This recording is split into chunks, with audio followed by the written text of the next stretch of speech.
It's me, your boy Harry13, and your co-host. Hello, it's Claudio. How is everyone doing? Yeah, I hope everyone's doing well. How are you, Claudio? Yeah, I'm pretty busy, man, because I'm back to the office this weekend. So it has been a change of pace for me for sure. Yeah, it couldn't be me. I'll take 2 days at the office max at the moment. I honestly couldn't cope being in an office 5 days a week at the present time. But yeah, we're here to discuss the last weekend's Pioneer main event, so Pioneer Challenge and the Showcase event. So we've got some interesting topics to discuss today. Um, the meta's seen a bit of a change, and A we're gonna lot of it, go. a lot of like it changed a lot. You would say, right? Because we Yeah, were following the trend of Phoenix being super popular and the best clear deck yeah, in the last couple months, but things changed a lot in this weekend. yeah. There's been some interesting decks that have put up quite a bit of numbers, and that's what we're going to discuss with you all today. So let's crack on. Yeah, so Sunday we had the showcase challenge, and on Saturday, and the day before we had the regular challenge, and we like this challenge kind of um, shows the trends of what was going to happen on the Sunday challenge. So yeah, so the deck that won the event is something that I know you played a lot of. Like you try to make this archetype work. Yeah, It's like a Jeskai Yorion deck with the Locust God and Siege of the Falls combo. yeah, it's an interesting one. Like I've always felt like this deck was somewhat close to being like very good, but it had a lot of from playing it, it had a lot of kind of obvious flaws. Like it's one of these decks where if you ever draw one piece of the combo, it's really not great, and it's in a fire shell, which I feel like ever since Teferi Time Raveler got banned in Pioneer has never been close to being as good as it once was. Like the whole point, the whole point of the deck was it revolved around Teferi Time Raveler, where like your opponent couldn't interact with your cheat spells at instant speed, like your well, in this case, Indomitable Creativity, but often it was like Transmogrify or the 5 mana Planeswalker, forget its name, Luca. uh, Luca. Yeah, I And find it weird that this is not taking advantage of the fact that you can target artifacts with this, which yeah, means yeah, like don't see the 4 mana card here, the Windfall. yeah, Unexpected Windfall. That's what I would be playing if I was trying to cheat like this combo into play. Like I was playing a blue-red version, Hmm. that just had a lot more access to um a lot of the artifact generating cards like Prismari Command, Unexpected Windfall, and then play like a couple of copies of what's it called? Magma Opus, just to cycle treasure tokens. Hmm. Um Fair play to the person. They've obviously decided, you know what, I'm gonna rock up with this deck and they got the big W, which you love to see. Yeah, it's kind of an interesting one to see show up. Like both this event and the next one were won by like kind of rogue decks, which is kind of funny.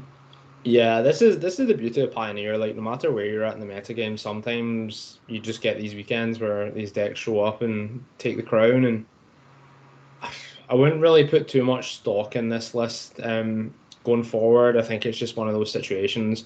Like we've had this before with decks like Esper, like Yorion and stuff like that randomly do well in events, but it wasn't ever really consistent. Hmm. Um, I think any deck with like reasonable interaction should be able to deal with this deck fairly well. Yep.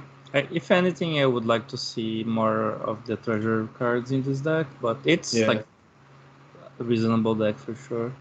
yeah, Okay, so moving on here, we got to the first vampire list in the top eight. Like this was the weekend that vampires just exploded. I think yeah. I think this top eight has five vampires in the top eight. That's insane. Yeah, that's crazy.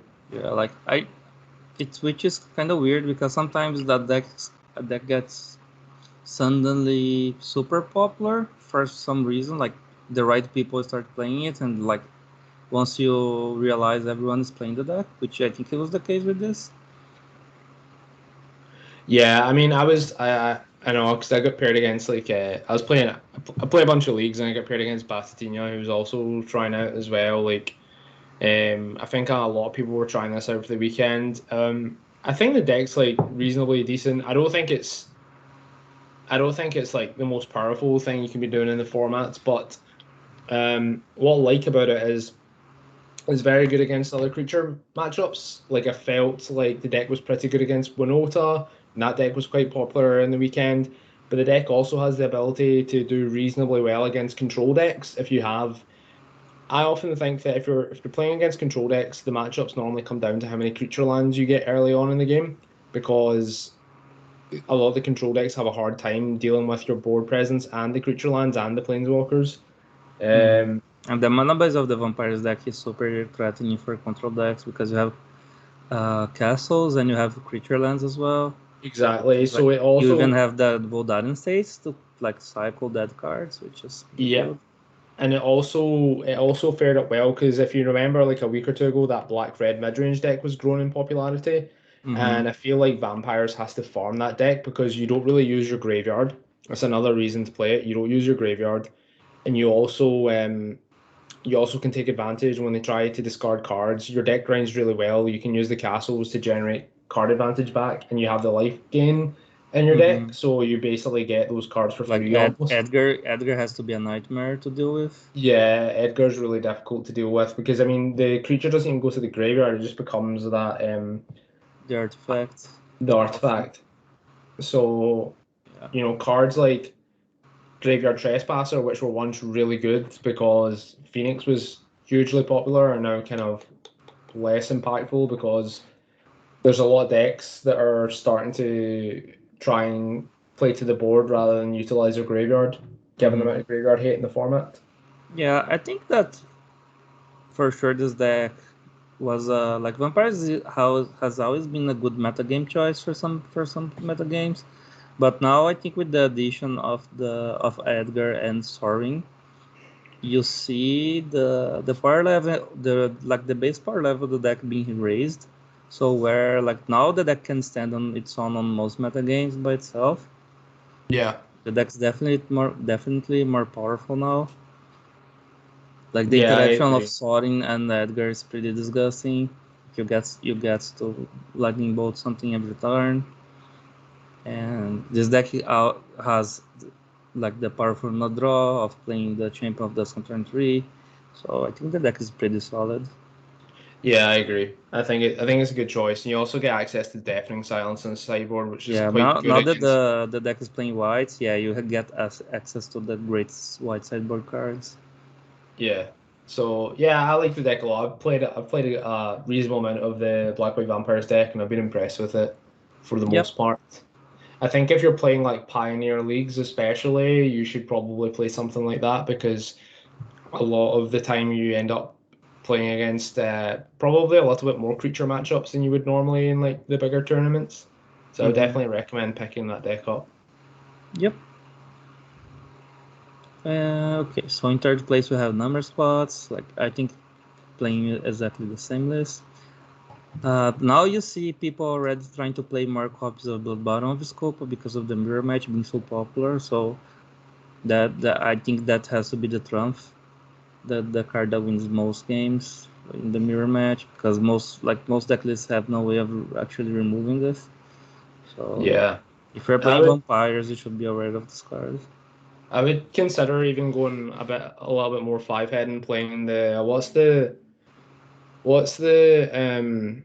sack a creature is it the highest power or toughness or something? Soul Shelter.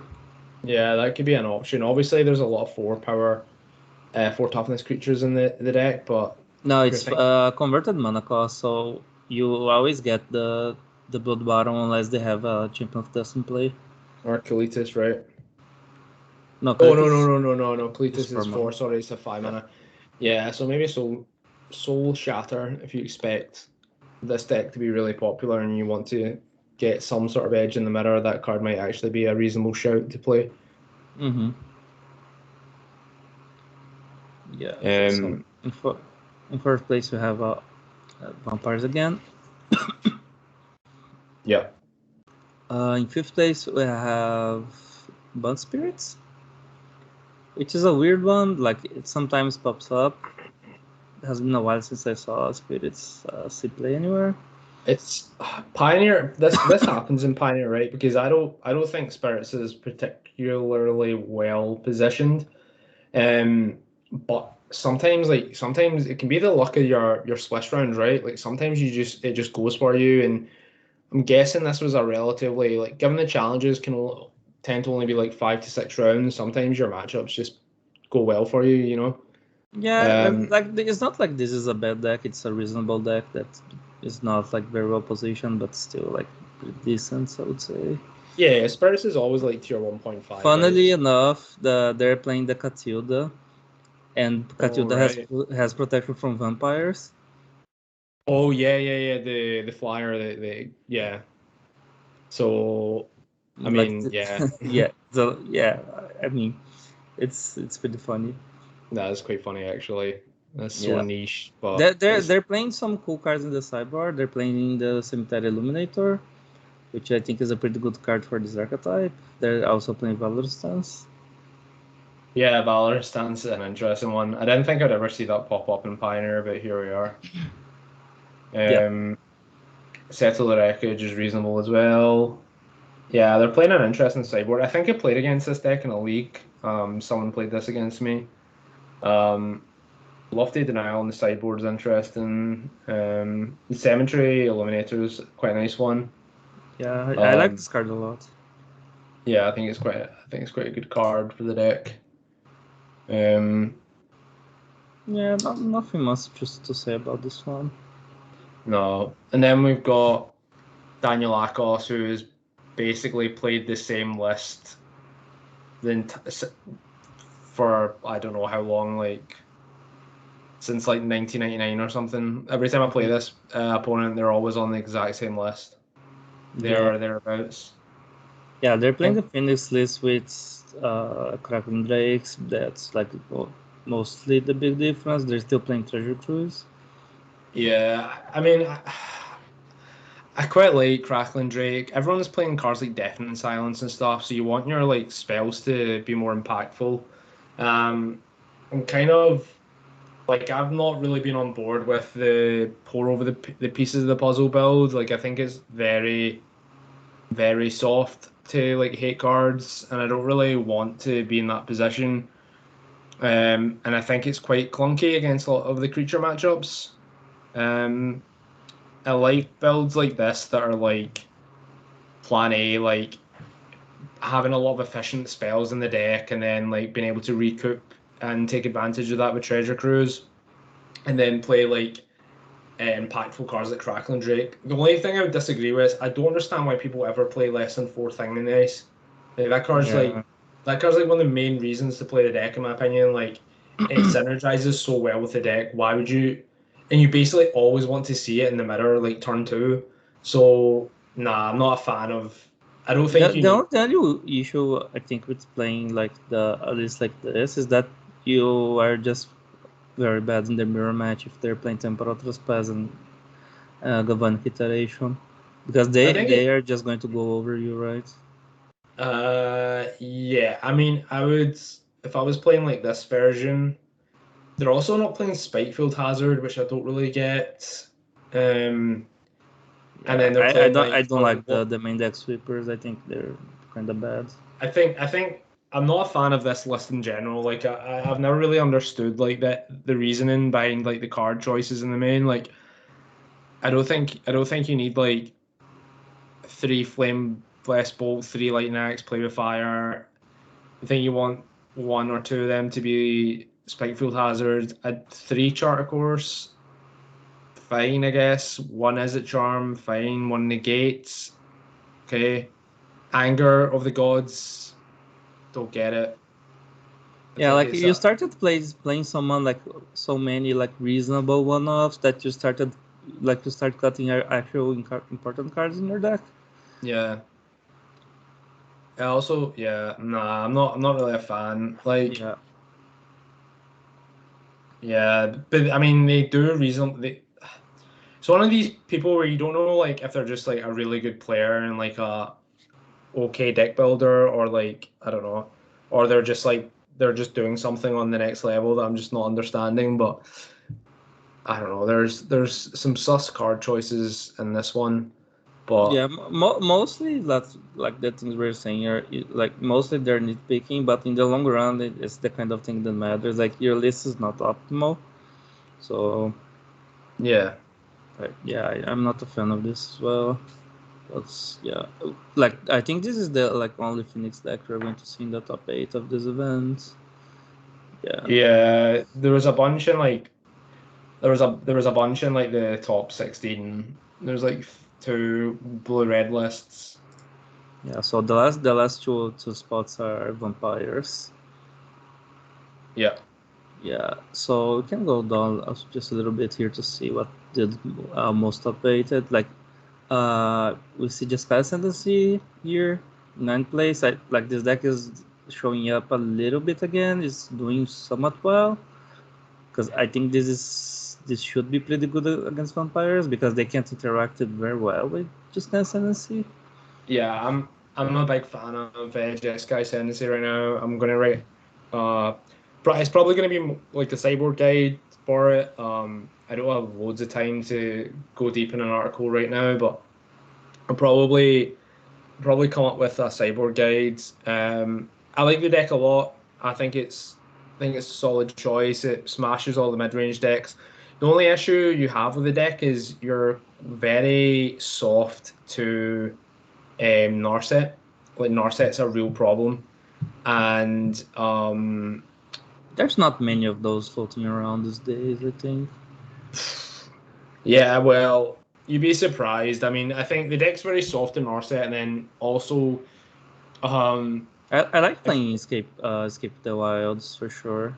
I think I like it as a one of. I'm not keen on playing more than one. I think it's very clunky. I also think I don't know if you've seen Andre Claypatch's list. His list overall was very nice. Mm-hmm. My version, I've only made a couple of changes. Well, I've made a few changes now. Um, Mainly being his sideboard card of choice was Tireless Tracker as a one of. I don't really. I'm not the biggest fan of Tireless Tracker. I don't think it is doing anything majorly different from what the creatures you have already. And if you're bringing it in against like blue decks, they're already loading up on Aether Gusts. So I prefer my sideboard card of choice was a two of Shark Typhoon. I think that card's um pretty pretty dynamic, and again, if your opponent's playing Narsets as well, it's one way to like be able to take care of them or like pressure them at instant speed. And you also still play a lot of like big spells as well. So if you ever you can and with Omnath you can bring it down as an enchantment and start making creatures and just play from a different angle. But overall, I really liked his list. Is the only other issue I have with the deck sometimes is your mana base is really clunky. Like you can suffer from a lot of slow starts. Mm-hmm. Um, but yeah, apart from that, I think Jessica Oh, I think Ascendancy. I like this a lot. Like the one creature lands, so you can go off if you have nothing in play. Yeah, yeah, I didn't even think about Yeah, I think that. this is kind of cool. Yeah, in 10th place here we have vampires again. Like the Rakdos mid range deck, like this deck did pretty poorly, I think, in the weekend. I As just I don't would think it's. expect. That, Yeah, I yeah, don't think this deck's good, right? It's just not very good. yeah. I Like, don't. I think that now that people figured out that vampires has a reasonable to good Phoenix matchup, people are going to start playing this. That was like the whole point of this deck, right? yeah, but it's just whatever, right? It's just there's Mm-hmm. nothing really here that. I think the issue with this, like your spells are good, like all the cards you play are good, but this deck doesn't generate any card advantage. No, Like you can't draw cards. You are very much at the mercy of your draws. We don't have card selection. Like Chandra is pseudo card advantage. She's not going to generate cards always. Yeah, and also like you don't really have any reasonable ways apart from Cletus or I guess Graveyard Trespass extent, but you can't really take max value out of the Castle Locthwains either. So not I like really. playing sorting. If I'm playing this deck, I like not playing Chandra. I'm playing sorting the Merciless. Yeah, Sorin gives you a way to, generate more lifelink and stuff, and Drawing yeah, I shots agree. into drawing cards. Yeah, exactly. So not really much to say about it. Sam Rolfe, 16th place. Probably make this the last one we talk about in this tournament, the 16th place one. I asked him about this deck if he liked it because I played something similar in the past, and he said he didn't like his deck very much, so I didn't went further. But it's a pretty cool deck list. It's a Gracie's Liar deck with the third Arcanist. Yeah, that's quite nice. Divided by zero. Divide by Zero is an interesting one. Like, yeah. Yeah, I think this is a neat deck if you want to play something different. But he said that he didn't like this, so I would not put too much stuff into this. Yeah, that's fair enough. That's fair enough. Yeah, So, we think we can move for the other tournaments, right?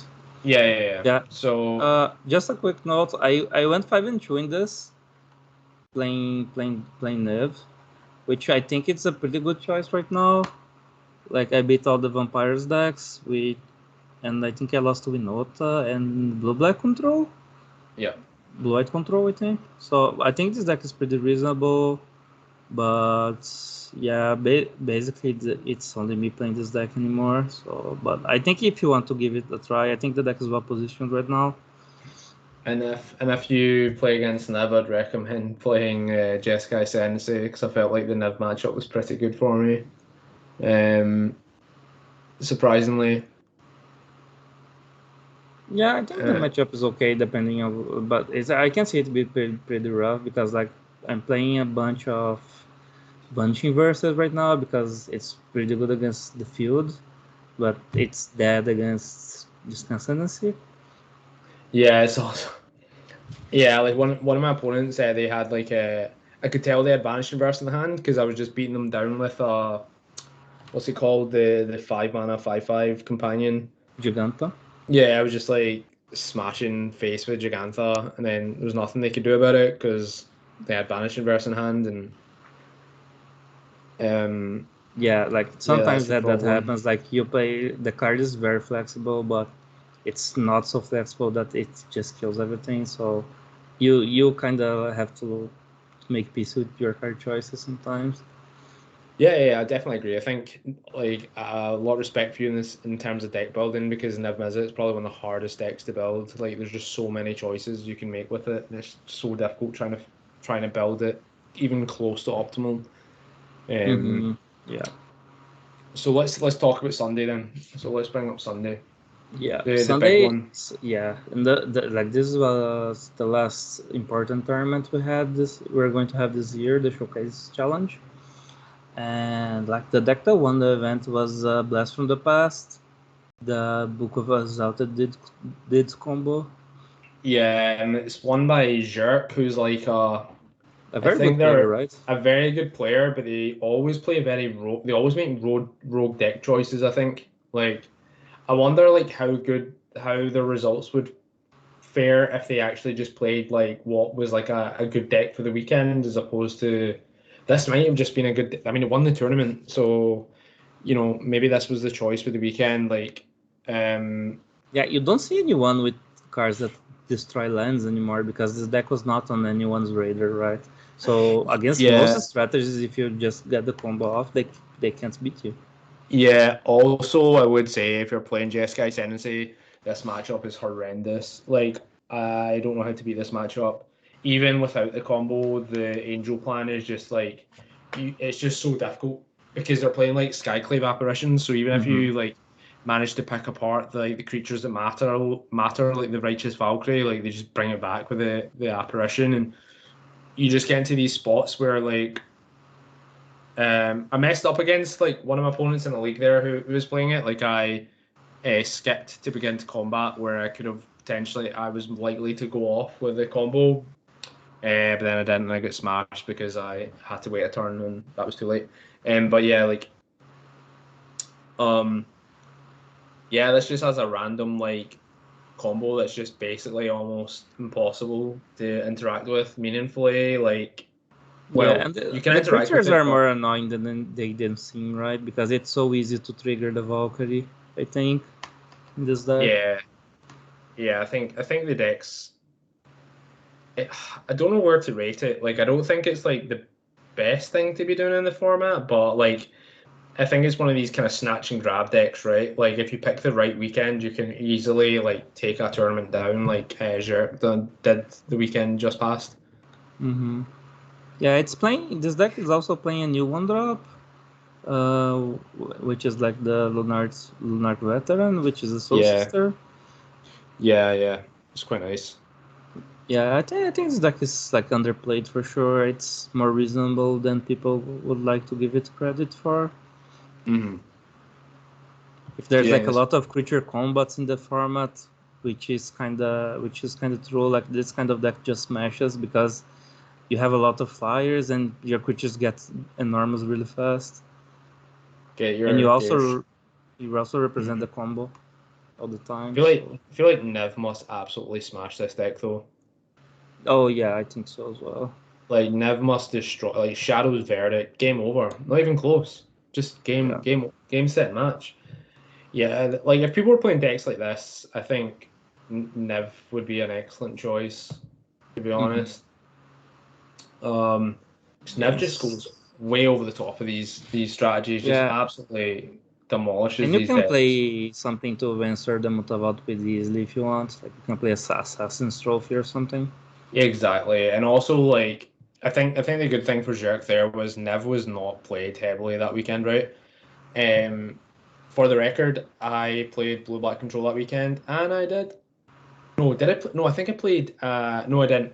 I didn't play Blue Black Control. I played my take on Blue Red Phoenix and I got absolutely demolished. I got paired into Enigmatic Fires and couldn't beat that to save my life. And then I got paired into the mirror and I wasn't playing Trespass and got smashed.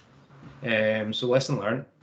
Um, Yeah, sometimes you try to do something different and you get smashed because that's how Magic yeah, works. It's pretty intro's brutal. funny.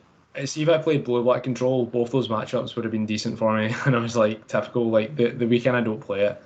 I won't be playing it this weekend. I don't think. I think probably will play Ascendancy, but hopefully I don't get paired into Angels because I can't win. Yeah, this matchup is pretty bad, right? Oh, you can't beat it. Like they just go their creatures just grow too big and then they can buy back the creatures. Your chain to the rocks don't answer them cleanly and Mm-hmm. yeah, it's just and if they ever happen to get a combo down, you just can't do anything about it. You don't have any instant speed interaction for like the creatures, so you just have to try and combo off faster than them, but they have like four sky clave apparition, which just instantly interacts. Um, Yeah, this is playing for Archon of Immediate as well, which is pretty annoying. Yeah, it's really difficult. I mean, you're playing cards like Radiant Flames and Sideboard, but Radiant Flames doesn't even hit Valkyrie. So, like, I don't know. I Yeah. don't know. I don't know how popular this will be the weekend. I mean, although Karate Dom was very high on this deck as well. He 4-0'd a prelim with it, so maybe it will pick up. Yeah, if people start playing this, it's going to pick up for sure. Like the deck did pretty well. Yeah. Yeah. Okay. So here we have a Boland in second place with I think he is kind of the same as the previous Phoenix player. He likes to play his list, kind of the same, almost the same every time. I know he likes to play the Kraken Drakes with Uh, the Fury and the haste card. the Magma Sprays, Kringy. Yeah, I don't know what. Roland, what are you doing, man? There's a strictly better card. They Yeah, printed a card that's literally just better than Magma Spray. yeah. If Still I got would there guess, anyway. he Didn't even, probably yeah. forgot that the new one existed. Yeah. Yeah, it didn't even matter. Like, still got there. So Yeah, fair enough. they are pretty similar, but for the most part. But yeah, like definitely don't play Magnus Play. Play the other one. Yeah, I'm also the only issue I have with this list is I'm not a fan of having maximize velocity and fading hope and four lightning axes like and anger the gods. Like there's just a lot of like air, if you know what I mean. I don't mind Yeah, having like one or two pieces of air, but I hate having like multiple like pieces of air in terms of like basically like fading hope doesn't trades down on card advantage, lightning axe trades down on card advantage, but you need it three copies, I'd say. And then you got maximize velocity, which yes interacts well with Crackling Drake, but that's and Kazu's Fury. I'd play one or the other. But the good thing about Kazu's Fury is it can be a land, so it has like utility, whereas like maximize velocity is just like a bad um, useless card, right? yeah. And then also playing one Anger of the Gods again. We get two in the sideboards. I don't know. I don't really like Anger of the Gods main. I think it's just a non-bow with Phoenix. I wouldn't recommend it.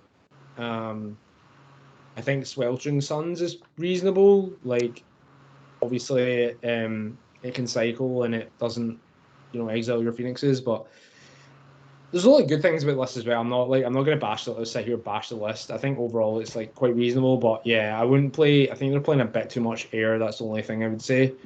Yeah, Three people thing, like to go crazy with the one-offs in this deck sometimes. yeah, and three thing in this. No, I'm sorry, I can't get behind three thing in this. You need to play four. There's no justification for playing less than four. So often this is like the best card of the deck, Yeah, you and need to not play even four. close.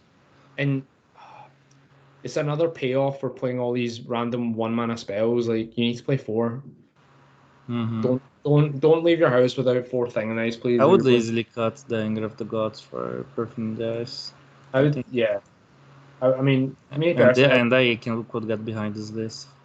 I would cut Fade and Hope, maximize Velocity and Anger of the Gods, and replace them with more like meaningful cards, I'd say, and then then it'd be looking like, in my opinion, like very nice. But Mm. yeah, as I said, there's just a little bit too much here. But sideboard is pretty good. I think they probably, yeah, his list and Daniel Akos's list is pretty similar in the sideboard layout as well. I think Sprite Dragon's a reasonable choice. Mm-hmm. Because I think like the issue with Jace Wielder is it's just like you bring it in the mystical dispute matchups and it's just I don't know. Yeah, I but think I think Jace is nice, but I think you need stuff like Jace to win some matchups too. I think yeah, it's a card definitely. you can not play. Yeah, I prefer Jace overall, but I can get behind the idea of not playing it. I would probably play the Jace over the third Crackling Drake. I don't think three Crackling Drakes is necessary. I think two maximum. Mm-hmm. But Yeah, yeah, this is like congrats anyway. I mean, you got there, so knows his deck very well, and can't fault him for that. you said that the deck is not going to go anywhere. It's just like a peg down from what it was before, like in terms of popularity. I Yeah, think yeah. it's I still mean, going to show up and do well. it's still two in the top eight. Like, it's still a lot. And then we've got Victor Woods. See them quite a lot, and I see them quite a lot in The lane uh streets. yeah. Are they yeah? What is it with like hidden string players? If you play hidden strings, that's the only deck you ever play ever, right? You wouldn't Yeah, even like play it's another usually deck. like the people that like to play combo decks, and like this is kind of the only combo deck left. That's kind of stormy. Yeah, I don't really have anything to say about Yeah, the deck. I think this deck is like reasonable right now. It's like Oh yeah, yeah, you know, it's good against Phoenix. It's good against vampires to some extent, I think. the thing, Hidden String is just one of these decks. It's always going to be up there, right? Like until they ban the deck, it's always going to be one of the decks you need to take into consideration when you're playing Pioneer. Mm-hmm. I think it's one of the most miserable decks in the format. Like I think it's such a horrible deck to play against. Um, I don't. Yeah, I don't think so. But Oh, this I is just a personal. This is just I have the theory that whenever you want to do well in the Pioneer tournament, you have to respect Lotus Field to some extent because it's always going to be near the top tables at the end. yeah, Like true. especially in the showcase events, which are like more important, you see the hidden strings players show up. Yeah, Yeah, this deck is that. Yeah, they're playing the ultimatum version, which is like kind of normal now. Nothing super different here, but yeah, this is yeah, the deck's just pretty solid, I would say. yeah. I agree. I agree. Um, First place we um, have vampires. stock vampires, right? Like I think the lists are pretty stock. Like there's not. Uh, Another thing, like the one thing I would say, and it was Mississippi that's done this, right?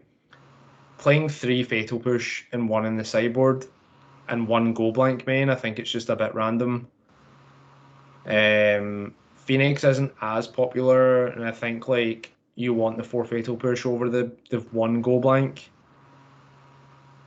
Yeah, yeah, I could see because that. you're not playing because the only other removal you're playing in the well, you can kind of count like Sorin as a removal spell, but a lot of the important times you want your removals turn one, right? Like if you're on the draw against Winota, like those are the matches you could potentially lose. And I think I would want, for that reason, just want for Fatal Push. Also, Thing and Ice. Thing and Ice is a problem as well. Like, you want to be able to answer it. You can't cleanly answer Thing and Ice outside Mm-hmm. of your spot removal. So, as much benefit as that Go Blank's going to give you, like, you probably potentially lose the benefits by, not being able to deal with a Thing and Ice. So, I don't know. I think Like the I only don't thing. see anyone playing like Inferno Grasp, for example. I think I would like to play the first push and like at least one Inferno Grasp in the main deck. Infernal Grasp is underplayed, especially in vampires. I think it's good enough. I think the drawback isn't impactful enough. Yeah, one Um, of the issues that the deck has right now is that you play too many 4 drops. So you yeah, could definitely shave something for like another removal spell,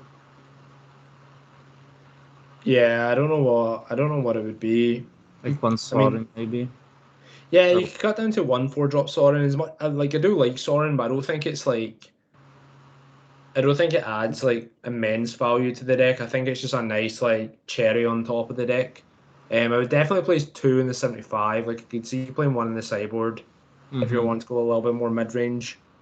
Um, Apart from that, yeah, nothing really to say about the deck. It's pretty much what we've been seeing Yeah, in the previous you tournament. see this one playing Chill Blood Bottoms. I think the numbers are going to go up on these cards for sure. Yeah, yeah, I'd agree. Um, Another Phoenix, Victor. I play this person all the time in leagues.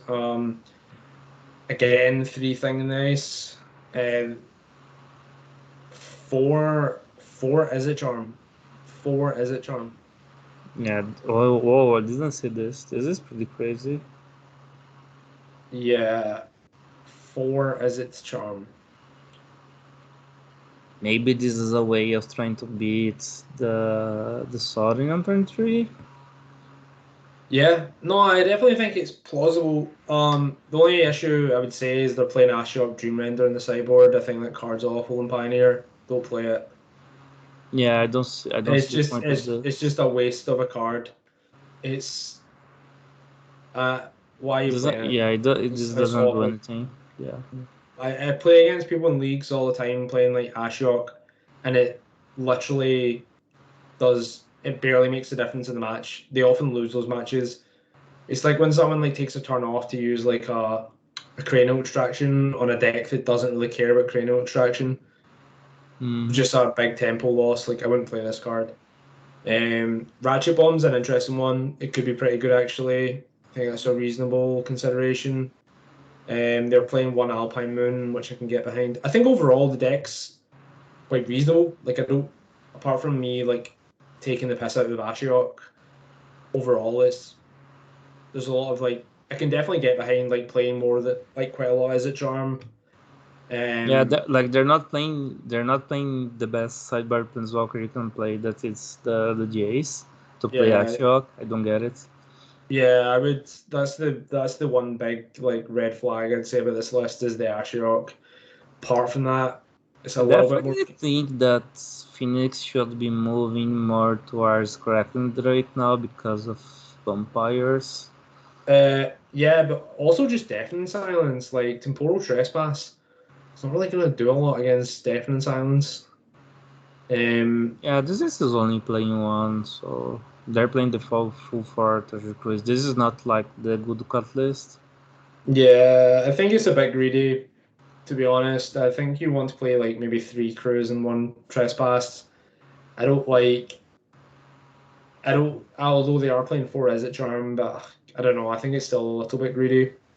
Mm-hmm. Um, but yeah, I can get behind it. I would probably take out the. I'd probably take out at least one Is it Charm and one of the cruises, and I'd add in the fourth thing in the ice, and probably like a charter course or something. Like I think, yeah. Or like Although, even pieces of the puzzle or yeah, maybe something like strategic that. planning, something to fill the Yeah. graveyard. Although when I played them in leagues, they were playing two Casual's Fury, which was a bit interesting. Um, yeah, Yeah. no, overall list is reasonable. Mm-hmm. Reasonable. We've got another vampires list, exactly the same, except they're playing Liliana, Walker of the Dead, which again I'd probably swap for the second Blood Baron. I think Liliana is a bit. It doesn't really synergize with the deck. Like, what do you think? Like, I've never felt like Liliana was I like a. think I think the card was okay before, but now you have a better card to play in that spot, and like at this point, it's just so many 4 drops. Yeah, I think the second Blood Baron is a reasonable shout. Mm-hmm. Again, I would just swap the Go Blank for the fourth Fatal Push and call it a day. Yeah. Don't really have anything else to add. It's exactly the same almost. That's two copies in the top eight. Then we've got Ascendancy, another Ascendancy list in the top eight. Mm-hmm. I think this deck's been heavily underplayed, to be honest. I kind of agree with Andre. It just plays a lot of good cards, like a lot of very good cards, and it's got a combo. Um, you can play like a decent mid-range plan as well. Like you don't need the combo to win. Sometimes you just run. Sometimes you can just develop enough mana that you can just like one shot your opponent with Sylvan Awakening if the game goes a bit longer. I quite like the sideboard here. Monastery Mentor is an interesting one. I think that's another one. If I wasn't playing, like I'm playing Shark Tiffin as I said, but Monastery Mentor was another like close consideration because it gives you a different dynamic for the deck. Like if your opponents, try to play Narset, you can punish them by playing like Monastery Mentor plus like Dispute Up or like a Consider. And I think it's a great way of pressuring cards like Narset. Mm-hmm. Yeah. And it can be a card that can, gum up the board if you're against more aggressive decks. So yeah, I might consider Mentor as well, actually. It's a nice one. Yeah. The rest of the cards are kind of what you would expect. I'm not sure I buy playing only 2 Gross Pyro and 3 I think that's a bit weird. Oh, the main, yeah, I would play 4 Growth Spiral and I'd play 4 Omnath. Yeah, but Um, overall, like this deck, I think it's one deck that's making a comeback that's like pretty good in general. yeah, I could potentially see, like, my current list is only playing 4 Consider. I could potentially see something like a 4 Consider 2 Opt. Um, the reason why 3 Omnath might be like a reasonable choice is like at the end of the day, you still want to generate enough spells, right? I've had some situations where I couldn't go off because I drew like a non like I drew like a creature spell like Omnath or Caryatid. So yeah, but 2 Growth Spiral seems a little bit on the low end. I don't know. Um, yeah, overall reasonable list. Some interesting choices for sure. Mm-hmm. And Yeah, in eighth then place we see Winota here. Like that kind of fell off a little bit. again, it's a very powerful deck, right? Like I feel like when it's a known quantity, it's kind of relatively easy to deal with. Yeah, like you Um, see all the vampires deck are playing Grafdigger's Cage in the sideboard, and that matchup has to be awful. yeah, I mean, you can't really attack through gifted Aetherborns. Like, Gifted Aetherborn like shuts down most of the deck, like a bunch of 2 power, 2 toughness creatures. Mm-hmm. Esker's Chariot's obviously a powerhouse, and Winota's just probably a bannable card. I'm not saying it has to be banned, but I'm saying it's on that power level where could easily happen at some point. It's just busted. Yeah, the deck probably is not that well positioned right now, but it's like very powerful. Yeah, No, so it's unreasonable to sit here. I think that if people are playing a lot of vampires, I would say that I would like to play the Avabrook Caretaker, yeah, the 6 mana hexproof werewolf, because you kind of need threats that are very hard to answer. hmm agreed, agreed. Or like even the Gahork's Harbinger that people used to play in the past. Like I think there's a lot of things you can do to combat vampires. I think if you're playing this. Yeah, I would definitely agree with that. Um, so yeah, that's pretty much it. Yeah, I Um, think that's kind of it. Like we kind of see that vampires just did really well this weekend. yeah, But vampires. mhm. I think vampires was very underrated given the new tools it's had. I think I don't think it's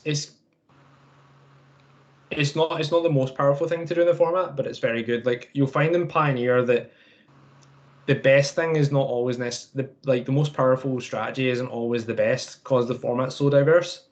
Like I'm still believe that Phoenix is the best strategy overall, but people have adapted to it and it's getting a lot of target on its back, and it probably will for the entirety of this set until the new set comes out and see if that makes a difference. But I don't see Phoenix going away from tier one anytime soon with the tools it has. Mm-hmm. And Vampires is now taking itself into tier one. I think it was tier two beforehand. Now it's definitely a tier one deck. Naya mid range is going down a bit. Angel's Company could see a spike. If you're expecting a lot of vampires and a lot of angels, well, not a lot of angels, but some angels, it's got to be Return of the King, isn't it? It's got to be Return of the Niv. Yeah, it has to be. It has to be Return of the Niv. As I said before, I'm probably going to play Ascendancy this weekend, and I'm going to write a sideboard guide on it. Mm-hmm. Is it going to be the best deck to play this weekend? Maybe not if Angel sees a return. One deck I would say that I'm surprised is still even getting played at this point is Blue-White Control. I see Bilsev made a top 16 with it, but I just don't get how that deck is good to be played. Like, Yeah, recently I played the deck in one of the last chances for like some reason I don't even understand it myself, it's and just, the deck is awful. yeah, It's deck is terrible. all like Supreme Verdict is so bad right now. Like, and Like the games where Teferi, you get to counter stuff and play Teferi on turn 5 with Dovin's Veto backup, those games look beautiful, but they never happen. yeah, you just get smashed. Your Teferi gets killed in 2 turns, and just I think counter spells right now are just so clunky. Like the 3 mana counter spells are just every time I've played them in like blue black, I've just like really ever felt like I got real meaningful value out of them.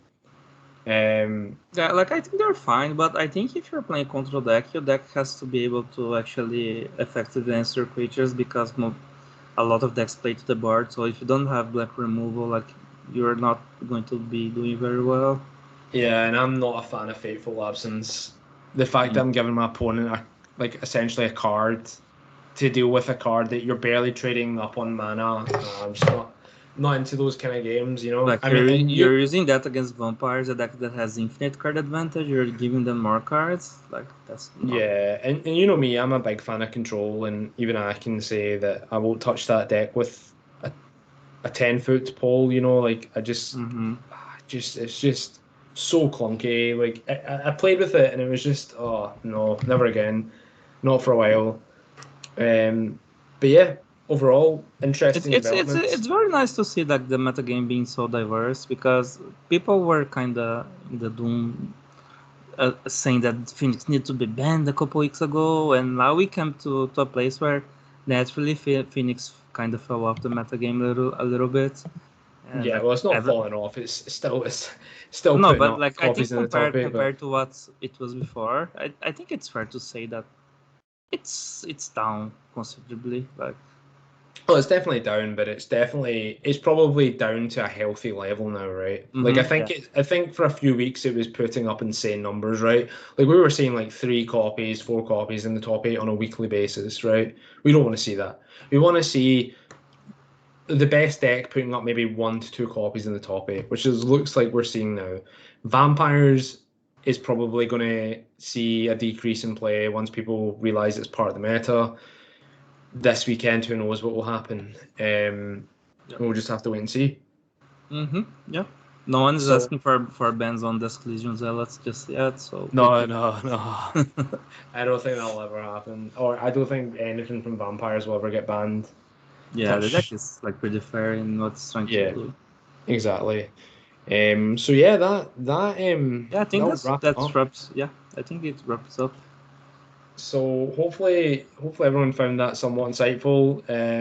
Apologies to any of the players I was questioning card choices. I don't mean it personally. I'm just trying to voice my opinion on things so that people can obviously everyone can make their own mind up on card choices. But I just want to show people where I'm coming from as to why I critique certain things. But I don't mean it in any mean way. I just trying to be constructive on this podcast. But yeah, Claudio, that'll be it for another fortnight. Yeah, And to our viewers, have a Merry Christmas, and because the next podcast is probably going to be in the new year. yeah, So yeah, wish you all the best, and see you in 2022. yep. See you guys. Take Bye. care. Bye. All right.